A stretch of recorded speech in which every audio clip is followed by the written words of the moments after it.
Kembali lagi di channel Lampu Redup bersama saya Adil. Oke, terima kasih untuk kalian yang sudah masih mau mengklik video ini, dan jangan lupa subscribe, like, and comment, karena komen dan dukungan dari kalian itu sangat membantu kami yang sedang merintis channel ini. Oke, sebelum kita masuk ke jalan ceritanya, saya ingin mengucapkan dulu untuk pertama-tamanya adalah semoga kita dilindungi terus oleh Tuhan Yang Maha Esa dan segala doa dan usaha kita dilancarkan. Baik, kisi-kisi dari cerita ini adalah tetangga yang ternyata sudah meninggal itu meneror si tetangga lain untuk memberitahu bahwa dirinya sudah meninggal dalam bentuk pocong. Nah, langsung saja tidak perlu berlama-lama lagi, kita mulai.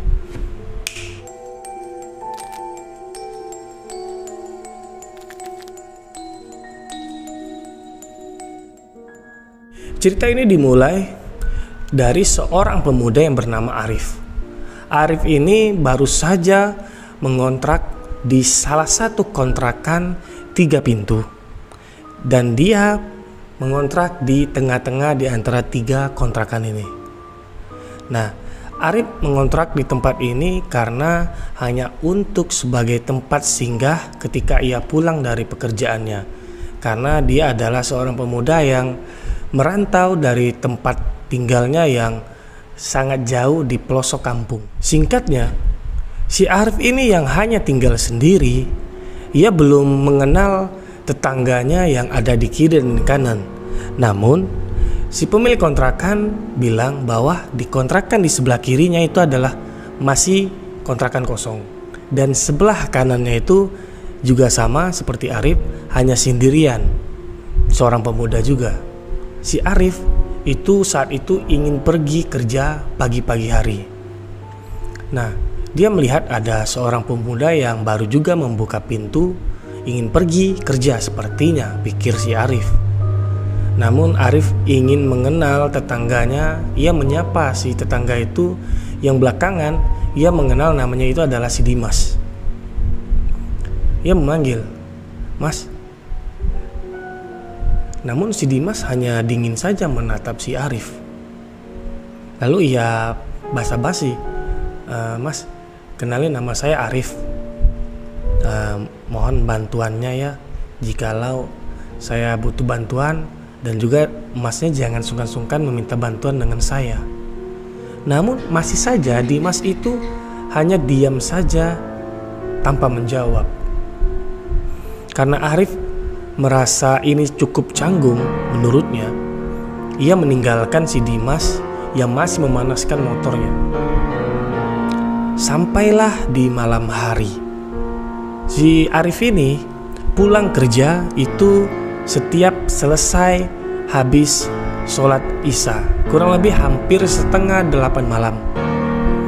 Arif dengan rutinitasnya seperti biasa, ia membuka sepatunya, kaos kaki, lalu mandi, dan ia memakan makanan yang sudah ia beli sebelum ia sampai ke rumahnya. Lalu kebesokan harinya, saat pagi hari juga sama, si Arif juga berpapasan dengan si Dimas. Nah, Arif kali ini berpikir mungkin si pemuda ini saat itu moodnya sedang buruk. Nah, ia kembali menyapa, "Mas, si Dimas." "Ya," kata si Dimas. Nah, saat pagi itu ternyata si Dimas menjawab sapaan dari si Arif. Lalu Arif pede dong. Lalu ia menjulurkan tangannya sembari mengenalkan dirinya lagi. "Nama saya Arif, Mas." "Oh ya, nama saya Dimas." "Oh, Dimas.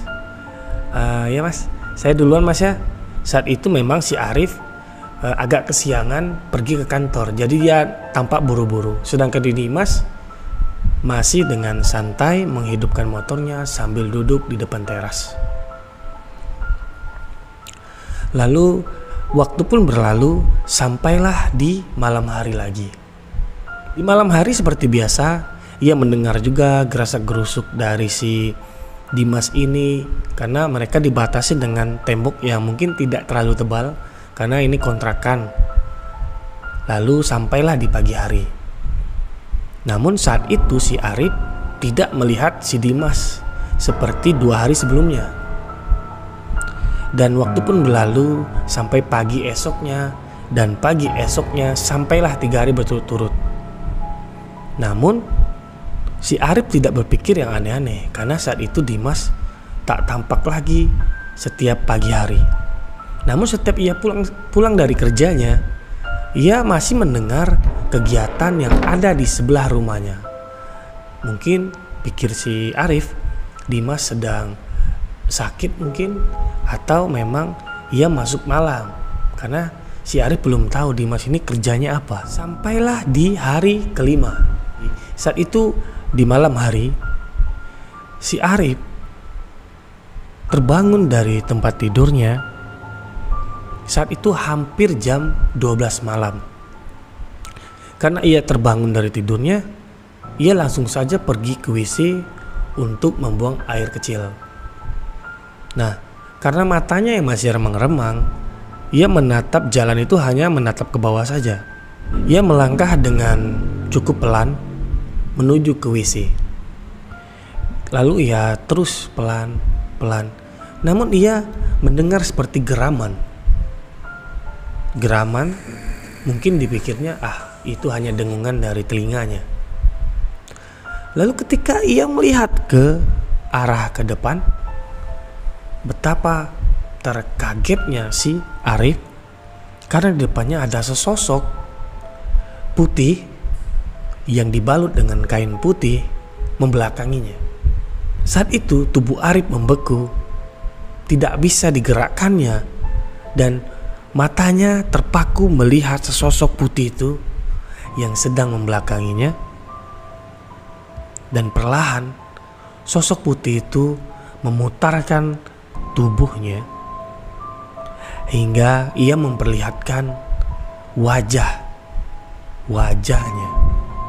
Nah, Arif yang masih terus menatap tubuhnya begitu kaku, jantungnya berdebar sangat hebat dan keringatnya bercucuran sangat deras.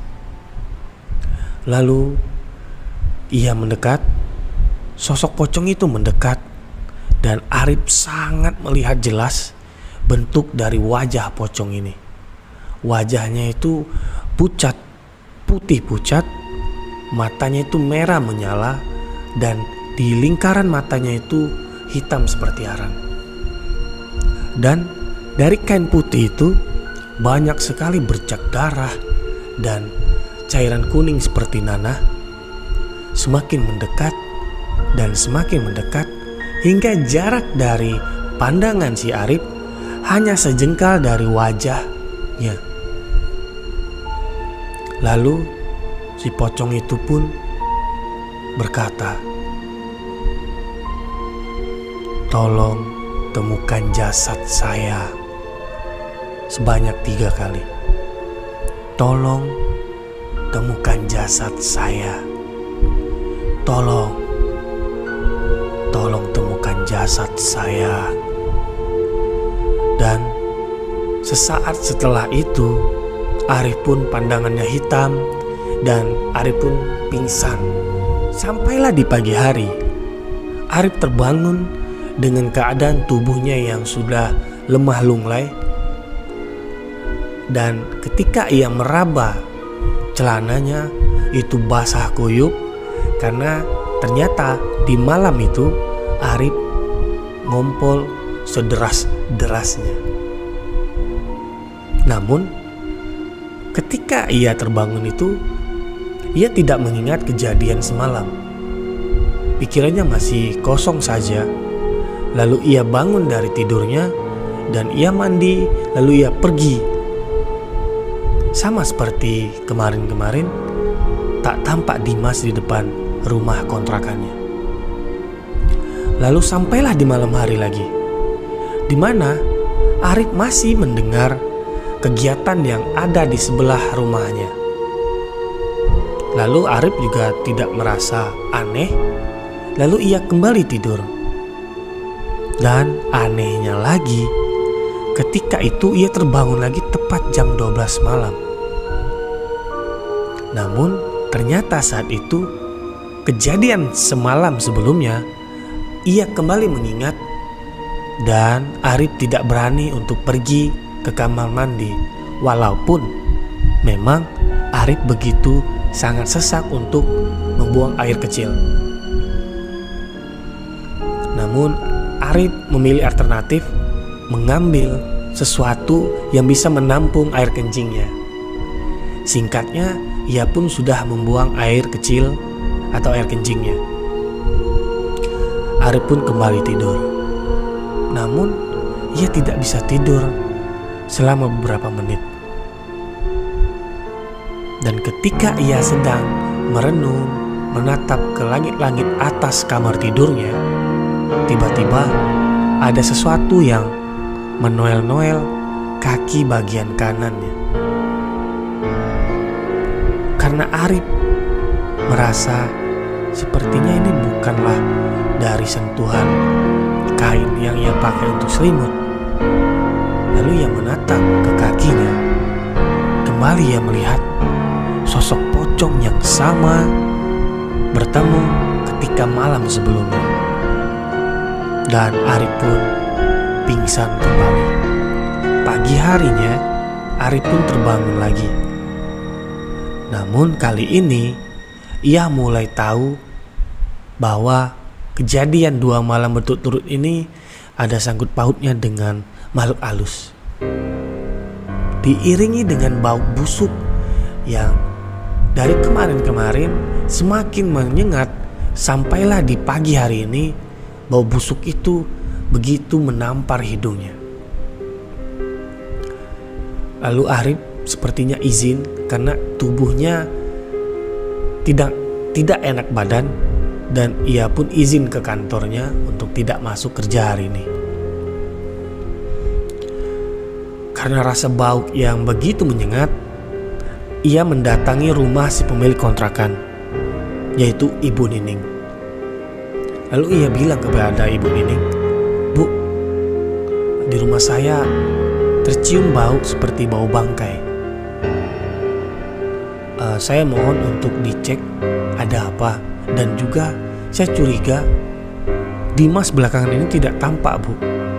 Bagaimana kalau kita membuka pintunya?" Ibu Nining pun juga merasa bahwa tidak melihat Dimas belakangan ini. Lalu Ibu Nining mengambil kunci cadangan, kunci dari kontrakan si Dimas. Lalu mereka berdua pun pergi menuju ke rumah Dimas. Ibu Nining pun membuka pintu Dimas, dan memang ketika pintu itu terbuka, bau bangkai yang sangat menyengat tercium sangat-sangat tidak enak. Namun Ibu Nining mempunyai firasat yang buruk, begitupun juga dengan si Arif. Lalu Ibu Nining pun berkata, "Arif, sepertinya kita nggak masuk dulu." "Loh, kenapa, Bu?" "Saya mempunyai firasat buruk.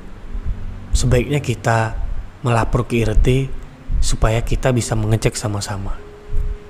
Nah, singkatnya Ibu Nining bertemu dengan RT, dan RT pun ikut dengan Ibu Nining dan si Arif ke kontrakan itu, diikuti juga dengan kedua anak dari Pak RT.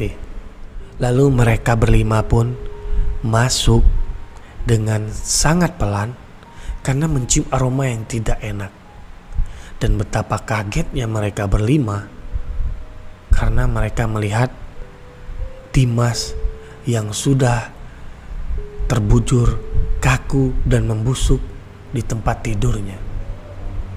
Lalu si Pak RT yang melihat itu, Ibu Nining yang menangis, sedangkan si Arif yang tak kuat menahan aroma yang sangat busuk itu, ia pun berlari keluar dan muntah. Nah, singkatnya lagi, kepolisian pun datang dan mengambil jenazah ini untuk diotopsi. Lalu Arif yang masih terbayang-bayang dengan tubuh Dimas yang sudah membusuk. Saat itu ia tidak berani ikut mengantar jenazah itu ke rumah sakit, dan singkatnya jenazah si Dimas sudah dibawa pulang ke rumah orang tuanya.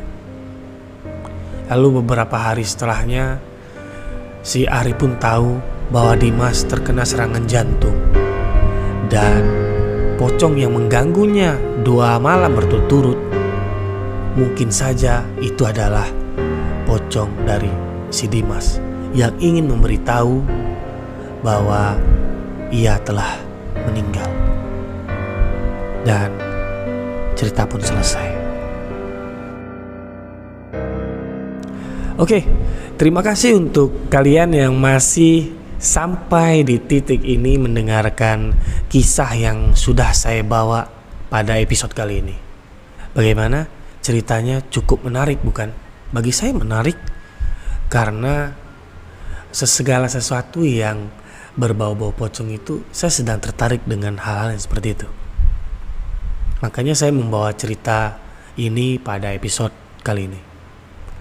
Nah, sekali lagi saya ingin mengucapkan mohon untuk subscribe, like, dan share video ini, karena kritik dan saran dan dukungan kalian itu sangat kami butuhkan supaya channel ini akan lebih berkembang untuk kedepannya.